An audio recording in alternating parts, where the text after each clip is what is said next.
అసలేందిరా మన బతుకింత దరిద్రంగా ఉంది.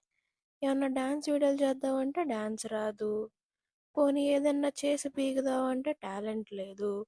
చదువుకుందామా అంటే చదువు రాదు. పోనీ చెప్పుకోవడానికి బ్యాక్గ్రౌండ్ ఏమన్నా ఉందంటే అది లేదు. ఉన్న ఎకరాలన్నీ తాతేమో రత్తాలకు రాసాడు. హెయిర్ కేర్ వీడియోలు చేద్దామంటే నెత్తి మీద ఉన్న బొచ్చే లేదు.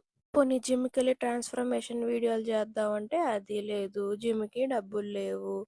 ఒకవేళ కట్టినా వెళ్ళడానికి బద్ధకం. అసలేందిరా ఇది? మన జీవితంలో చెప్పుకోవడానికి ఒక టాలెంట్ కూడా లేదా? కనీసం మనం పైకి సాధించింది కూడా ఏమీ లేదా? ఎంత బుర్ర చించుకున్నా మనలో ఉన్న టాలెంటే బయటికి రావట్లేదే. ఏదోటి ఏడ్చి సావాలి కదా పుట్టినందుకు. ఏం చేయాలి అసలు మనం? ఏందిరా ఇది? అసలు ఎంత ఆలోచించినా ఒక్కటే బుర్రలోకి వచ్చి సావదు. ఎక్క టాలెంట్ కూడా లేదా మనలో? ఇంత దరిద్రమైన పుట్టుక మంది. మన లైఫ్లో పోక్రి